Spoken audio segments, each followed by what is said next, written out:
श्रीविष्णुचित्तकुलनन्दनकल्पवल्लीं श्रीरङ्गराजहरिचन्दनयोगदृश्यां साक्षात् क्षमां करुणया कमलामिवान्यां गोदामनन्यशरणः शरणं प्रपद्ये. ஸ்ரீ வேதாந்த தேசிகனுடைய இந்த ஸ்லோகம் கோதை என்று கொண்டாடப்படும் ஆண்டாளுடைய வைபவத்தை சொல்ல வந்தது. விஷ்ணு சித்தரான பெரியாழ்வாருடைய குலத்துக்கே பெருமை சேர்ப்பவளாய், ஆனந்தம் சேர்ப்பவளாய், கற்பகப் கொடி போன்றவளாய் ஆண்டாள் பிறந்தாள். ஸ்ரீ ரங்கராஜ ஹரிச்சந்தன யோகதிருஷ்யாம். ரங்கராஜன் திரு அரங்கநாதன். அரங்கநாதனாகிற கற்பக மரத்திலே சுற்றி கொண்டிருக்கிற கற்பக கொடி போன்று பிறந்தவளாய், சாக்ஷாத்து க்ஷமாம், அவளை சேவித்தால் க்ஷமானு பேர் பெற்ற க்ஷமையுடையவளான ஸ்ரீ மகாலட்சுமி தாயார், அவளே மறுபடியும் வந்து பிறந்தவளாய், கமலாமிவான்யாம், கருணையே வடிவெடுத்தவளாய், பூமி பிராட்டியார் க்ஷமா, விஸ்வம்பரனை தாங்கி உலகம் முழுக்க தான் மன்னிக்கிறபடியாலே க்ஷமையுடையவள் பூமி பிராட்டி க்ஷமா. பூமி பிராட்டியே வந்து பிறந்தபடியால் சாக்ஷாத்து க்ஷமாம், கருணையா கமலாமிவான்யாம், இவளுக்கு இருக்கிற கருணையை பார்க்கும்போது ஸ்ரீரங்கராட்சியாரான ஸ்ரீ மகாலட்சுமி தாயார் அவளே மறுபடியும் வந்து பிறந்தாளோ என்று கமலாமிவ அந்யாம் கோதாம் அனன்ய சரணா சரணம் பிரபத்யே. அப்படிப்பட்ட கோதநாச்சியாரை வேறு புகழ் அற்றவனான அடியேன் சரணமாக பற்றுகிறேன் என்ன இந்த சுவாமி சாதிக்கிறார். அப்ப பெருமானுடைய சம்பந்தம், பெரியாழ்வாருடைய சம்பந்தம், அடியார்களுடைய சம்பந்தம், இது இத்தனை சேர்ந்தவள் ஆண்டாள். அவள் சூடி கொடுத்தாள். பாசரங்களை பாடிக் கொடுத்தபடியால் பாடவல்ல நாச்சியார், புஷ்பமாலையை சூடிக் கொடுத்தபடியால் சூடிக் கொடுத்த நாச்சியார். அவ்வாண்டாள் சங்கத்தமிழ் மாலை 30 திருப்பாவை பாட அதில் இன்றைய நாள் பாசுரம் 7வது பாசுரம். மற்றொரு பெண்ணை எழுப்புகிறாள் ஆண்டாள். இவளுக்கு பாகவத பிரபாவம் தெரியும், ஆனால் மறந்து உள்ளே படுத்து தூங்கியிருக்கிறாள். நேற்றைக்கு நாம பார்த்தது பிள்ளாய் எழுந்திராய்னுட்டு, இன்னைக்கு பார்க்க வேண்டியது பெய்ப்பெண்ணேன்னு அழைக்கிறாள். பிள்ளைக்கும் பெய்ப்பெண்ணுக்கும் வாசி என்ன? பிள்ளாயின்னு சொன்னால் அறியாதவள்னு அர்த்தம், சிறு பிள்ளை, தெரியாது. பெய்ப்பெண்ணுன்னு சொன்னால் பெய்க்கெல்லாம் தெரியும், ஆனால் மறந்துருக்கும் இல்லையோ, அதனால தான் பெய்ப்பெண்ணேன்னு அழைக்கிறாள். பாகவத பிரபாவமே தெரியாது பிள்ளாய், பாகவத பிரபாவம் தெரியும், அறிந்தும் மறந்து கிடக்கிறாள் பெய்ப்பெண்ணே. பாசுரம் கீசி கீசென்னெங்கும் ஆனைச்சாத்தன் கலந்து பேசின பேச்சரவம் கேட்டிலையோ பெய்ப்பெண்ணே, காசும் பிறப்புங் கலகலப்ப கைபேர்த்து வாசன் அருங்குழல் ஆய்ச்சியர் மத்தினால் ஓசப்படுத்த தைரரவம் கேட்டிலையோ, நாயகப் பெண் பிள்ளாய் நாராயணன் மூர்த்தி கேசவனை பாடவும் நீ கேட்டே கிடத்தியோ, தேசமுடையாய் திற ஏலோர் எம்பாவாய் என்ன இந்த பெண்ணை ஆண்டாள் பிரார்த்திக்கிறாள். தேசமுடையாய், நல்ல தேஜஸ் படைத்தவள். கண்ணனை சேவித்து சேவித்து கிருஷ்ணானுபவத்தாலே அந்த ஊரிலேயே வாழ்ந்திருக்கிறபடியால் தேசுடையவளாம் இப்பெண். அவளை தேசமுடையாய் திறன்னு அழைக்கிறாள். இனி பாசுரத்தின் ஒரு சொல்லின் பொருள் பார்க்கலாம். கீசு கீசு என்று எங்கும் ஆனைச்சாத்தன் கலந்து பேசின, இதுவும் விடிந்தமைக்கு அடையாளம். உள்ளே கிடப்பவள், எழுப்ப வந்திருக்கிறீர்களே, விடிந்ததற்கேதேனும் அடையாளம் உண்டா என்று கேட்கிறாள். வெளியே இருக்கிறவர்கள் விடிந்ததற்கு அடையாளம் சொல்லுகிறார்கள். கீச் கீச் என்று எங்கும் ஆனைச்சாத்தன் கலந்து பேசின. ஆனைச்சாத்தன்கிறது வலியங்குருவி. கலந்து பேசின வலியங்குருவிகள்லாம் ஆகாசத்தில் பறக்கிறதே இறை தேடி போகின்றன. அவர்கள் ஒன்னொன்று தேடி போகும்போது அதனுடைய கூட்டில் இருக்கிற பேடையை பிரிந்து தானே செல்ல வேண்டும். நாள் முழுக்க பேடையை பிரிந்து இறை தேட போனமேங்கிறதுக்காக கார்த்தால கிளம்புறதுக்கு முன்பாக தன் பேடையோட நிறைய பேசி கொண்டிருக்கும். பேசிட்டு அப்புறம்தான் ஆகாசத்தில் போய் இறை தேடுறதுக்கு போகுமாம். கீசு கீசு என்று எங்கும் ஆனைச்சாத்தன் கலந்து பேசின பேச்சரவம் கேட்டிலையோ, கீழையும் பார்த்தோம் புள்ளும் சிலம்பனானுட்டு இன்னும் தெரிவிக்கிறார். கீசு கீசென்னெங்கும் ஆனைச்சாத்தன்னுட்டு பக்ஷிநாதம் இவர்களுக்கு ரொம்ப முக்கியமாக உள்ளது. நாமே காலையில் எழுந்திருக்கிறதுன்னா கோழி கூவென்னுமால் அப்படின்னு அந்த நாளில் இருந்தது. ஆழ்வாரே அதை பாசுரத்தில் தெரிவிக்கிறார். ஆனால் இந்த நாளில் அது மத்தியானம் 12க்கும் கூவுறது, 3 மணிக்கும் கூவுறது, சாயங்காலத்திலையும் கூவுறது. அதை வச்சுட்டு பொழுது நாம் பார்க்கும்படி இல்லை. அந்நாட்கள் இயற்கையாக இருந்தது. இன்று இயற்கையே செயற்கையாக போயிட்டதுனாலே அதை நம்பி நாம் பண்ண முடியல. கடிகாரம் கிடையாது, எந்த விதமான காலங்கணிக்கிற கருவிகளும் கிடையாது. ஆனால் ஆறப்பொழுது கேட்டாலும் ஆகாசத்தை பார்த்து பொழுது சொல்லிட்டு தான் இருந்தா. அதை போல இப்போது சஞ்சாரமோ அதை போல ஒரு இயற்கையை நம்பி நாம் வாழ்வதோ லோகத்தில் இல்லை. ஆனால் எத்தனைக்கெத்தனை இயற்கையோட ஒன்றி வாழறோமோ அத்தனைக்கத்தனை வியாதியே வராது. எதை நாம் இயற்கையிலேருந்து வேறுபடுத்தி வாழறோமோ அப்போ செயற்கையாக இந்த உடம்புக்கு ஏற்றதல்லாததெல்லாம் வரும். ஆனால் அத்தோட ஒன்றி வாழ்ந்தோம்னால் வியாதி வராது. நம்ம பல விதத்திலையும் பழக்க வழக்கத்திலேயே இயற்கை வியோரமாக போடுத்து. நல்ல பக்ஷிநாதன் நிற்க போகிறதா? காலை எழுந்திருந்து கரிய குருவிக்கணங்கள் மாலின் வரவு சொல்லி மருள் பாடுதும் மெய்மகளோ சோழமலப் பெருமான் துவராபதி எம்பெருமான் ஆலிநிலை பெருமான். நாச்சியார் திருமொழியில் ஆண்டாள் தெரிவிக்கிறாள்.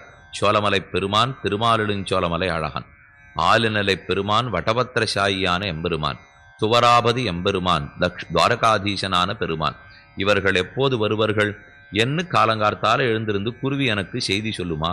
காலை எழுந்திருந்து கரிய குருவிக்கணங்கள் மாலின் வரவு சொல்லி, மால் அடுத்து வரப்போறார், அண்டாளே தயாராரு அப்படின்னு குருவிக்கணங்கள் சொல்றதே. இது மருளா தெருளா? எது சொப்னத்தில் பார்க்குறேன்னா நஜந்தானா? இது உண்மையா இல்லை மொத்தமே ஏதானோ வெறுமைக்கான கண்ட தோத்திரதா? எனக்கு மாலின் வரவு சொல்லி மருள் பாடுதும் மெய்மகளோன்னு விசாரித்தாள். அதே போல இங்கேயும் கீசு என்னை எங்கு மானைச்சாத்தன் கலந்து பேசின பேச்சரவும். ஏற்கனவே புள்ளும் சிலம்பினஹான் பக்ஷி சப்தித்தனான்னு சொன்னாள். இப்போதும் புள்ளும் சிலம்பினஹான் கீசன் எங்குன்னு சொல்லுகிறாள். ரெண்டுமே பரவநாதன் தான். அப்போ அந்த பறவை எப்போ பேசித்து, இந்த பறவை எப்போ பேசித்து? முதல் பாசுரத்திலையும் பறவை பேசுறதே, ரெண்டாவது பாசுரத்தையும் பறவை பேசுறதேன்னா எழுந்திருக்கிறச்சே கூட்டிலேருந்து சத்தம் போடுறத அப்போ சொல்லிவிட்டா. இப்போ புறப்படுறதுக்கு முன்னாடி நிறையா நேரம் பேசிட்டு கிளம்பணும் இல்லையோ, அதற்காக கீசு என்னை எங்கும் ஆனைச்சாத்தன். எவ்விடத்தில் பார்த்தாலும் ஆகாசத்திலையும் பரம்ப ஆரம்பிக்கிறதே. ஆனைச்சாத்தன் கலந்து பேசின, ஒன்றுக்குன்னே கலந்து பேசிக்கொள்கின பேச்சரவம் கேட்டிலையோ பெய்ப்பெண்ணே. அப்ப அந்த சத்தம் உன்னுடைய காதுக்கு கேட்கவில்லையா? பெய் சுபாவம் படைத்தவளே, பாகவத பிரபாவம் அறிந்திருந்தும் அதை மறந்து உள்ளே கிடக்கிறாயே, எழுந்திருந்து வா. பேச்சரவம் கேட்டிலையோ பெய்ப்பெண்ணே. அவள் சொன்னாள், பரவநாதத்தெல்லாம் நான் அடையாளமா கொள்ள முடியாது, வேற ஏதேனும் அடையாளம் இருந்தால் சொல்லுங்கோள் என்ன உள்ள இருக்கிறவ கேட்கிறா. அடுத்த அடையாளம் சொல்றா. காசும் பிறப்பும் கலகலப்ப கைபேர்த்து வாசன் அருங்குழல் ஆய்ச்சியர் மத்தினால் ஓசப்படுத்த தைரரவம் கேட்கிலையோ. இது இரண்டாவது அடையாளம். வாசன் அருங்குழல் ஆய்ச்சியர், அந்த ஊர்ல இருக்கிற இடைப்பெண்களுடைய குழல்ல நல்ல வாசம், நறுமணம் இருக்கும். வாசன் அருங்குழல் ஆய்ச்சியர் மத்தினால் ஓசப்படுத்த, அவ காலங்கார்த்தால தயிர் கடையறதுக்காக ஆரம்பிக்கிறார்கள். முப்போதும் கடைந்தீண்டிய வெண்ணெய். அந்த ஊர்ல இருக்கிற எல்லாம் இடைச்சிகளா இருக்கிறபடியால் அவர்களுக்கு வர்ண தர்மம் தயிர் கடைதல், மோர் விற்றல், பால் விற்றல், வெண்ணையை கொண்டு போய் விற்றல், இவைகள் தான் அவளுடைய தர்மம். அதனால எப்படி பிராமணனுக்கு சந்தியாவந்தனம் 3 வேளை தர்மமோ அதை போல இடைச்சிகளுக்கு தயிர் மோர் பால் கிடையிறது தர்மம். ஆகையாலே அவர்கள் அதுக்குன்னு காலங்கார்த்தால உட்காந்துடுவாளாம். விடியற் கார்த்தால 4:30 மணி ஆயிடுத்துன்னா தயிர் கடை ஆரம்பிச்சுடுறா. சாயங்காலம் 4:30 ஆறுது. அன்னைக்கு தயிரை கடைய முடிக்கணும்னா அவ்வளவு நேரம். காசும் பிறப்பும் கலகலப்ப கை பேர்த்து மத்துல கையை வச்சுண்டு ஒருத்தி அந்த புறத்தே கயிற்றை பிடிக்க, ஒருத்தி இந்த புறத்தே கயிற்றை பிடிக்க, ஒத்தருக்கொத்தர் இழுத்து கொண்டு கை பேர்த்து, கையை நகர்த்த முடியாத மத்து கெட்டியா இருக்கு. கை பெயர்த்தல்லாம் கஷ்டப்பட்டு நகர்த்துதல், சுலபத்தில் கையை இழுக்க முடியல. ஏன் அவ்வளோ விஷயம்? நாங்கள்லாம் அந்த மாதிரிலாம் கட்டமே படுறதா இல்லை. அதுக்கு ஏதோ யந்திரம் இருக்குது. அப்படியே இல்லாட்டா கூட நம்ம கையால் வைத்து இப்படி மத்து தயிர் கடைஞ்சி விடுறோம் இல்லையோ. ஆனால் அந்தூர் பாலோ தயிரோ அப்படி இல்லையே. நாம் பார்க்குற தயிர்லையும் மோர்லையும் முகம் பார்க்கலாம், அது நம்மது. ஆனால் அந்த ஊரில் இன்னைக்கும் போங்க, இது என்னைக்கும் ஆண்டாள் பாசுற நாள் அல்ல, கண்ணன் இருந்த நாளில் மட்டும் அல்ல.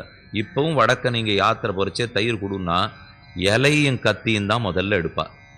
பாத்திரத்தில்னா நாம தயிர் வாங்கியிருக்கோம்னா கத்தியில் அப்படி வெட்டி எடுத்து வச்சான்னா, ஓ இது கண்ணன் தொட்டது போல் இருக்கே, அவ்வளவு கெட்டியா இருக்குங்கிறது நமக்கு தெரிஞ்சு போடும். அதை கடையிறதுன்னா சுலபமா? அதனால தான் கையை வச்சு கஷ்டப்பட்டு கடையிறாளாம். கை பேர்த்து வாசன் அருங்கூடல் ஆய்ச்சியர் மத்தினால் ஓசப்படுத்த தைரரவம் கேட்டிலையோ. காசும் பிறப்பும் கலகலப்ப.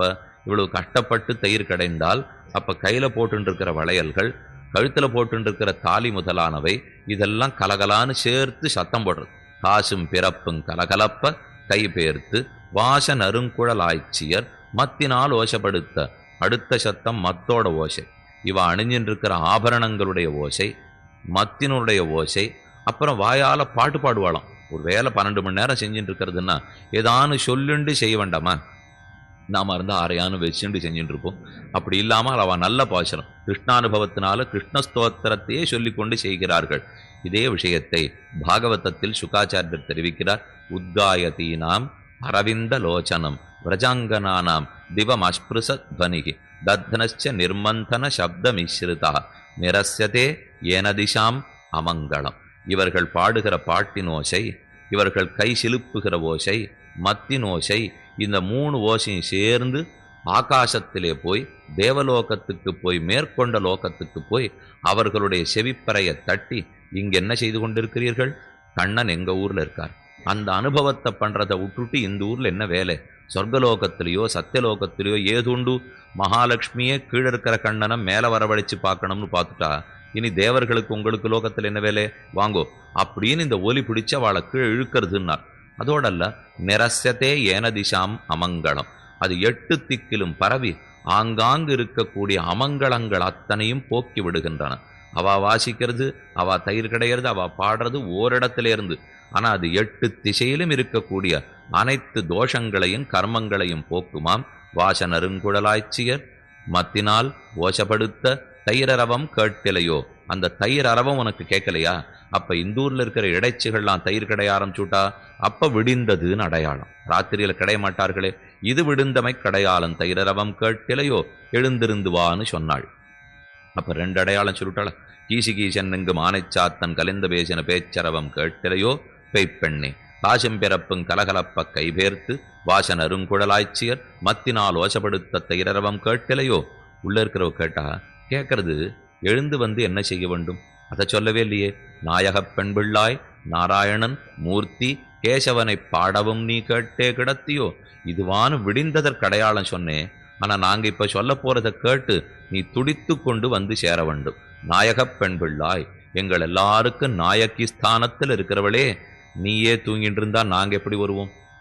ஒரு தலைவன் இருந்தா அவர் தொண்டர்களை வேலை பார்க்க விட்டுட்டு தான் தூங்கிட்டார்னா தலைவன் முதல்ல நடக்கணும், தொண்டர்கள் பின்னாடி தான் நடக்கணும். ஆனா பகவான் ஒத்தரை தான் அப்படி பண்ணுவார்.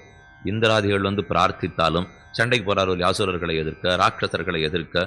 அப்ப தொண்டர்களே நீங்க இருங்கோ, நான் போய் ஜெயிச்சுட்டு வரேன். எங்கேயான நீங்க பகவான் மற்ற தேவர்களை துணையாக கூட்டி கொண்டு அவர்களை படையா வச்சிருந்து முன்னாடி படையை நிறுத்திவிட்டு தான் அவர்களோட சேர்ந்து யுத்தம் பண்ணார். மொத்த புராணத்திலையும் தேடினாலும் கிடைக்காது. இதை போல அவர் செய்த நாளில் அவ வந்தாலும் நீங்க இருக்கிற இடத்துல இருங்கோ, நான் போய் பண்ணிட்டு வரேன். எதுலேயும் பெருமான் சகாயத்தை கேட்கறது அவருக்கு ஆறுதே இல்லை.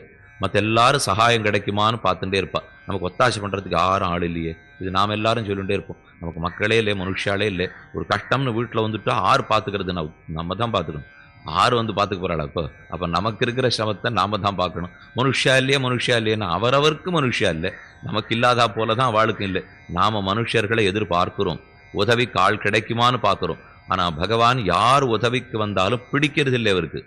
ஒன்று உதவிக்கு வரவே முடியாது. ஏன்னா அவர் பண்ற காரியத்துக்கு இன்னொருத்தர் போய் பண்ணி கொடுத்துட முடியுமா? இயலாது. அப்படியே இயலும்னு கிட்டக்க வந்தாலும் அவருக்கு அதில் பிடித்தமில்லை.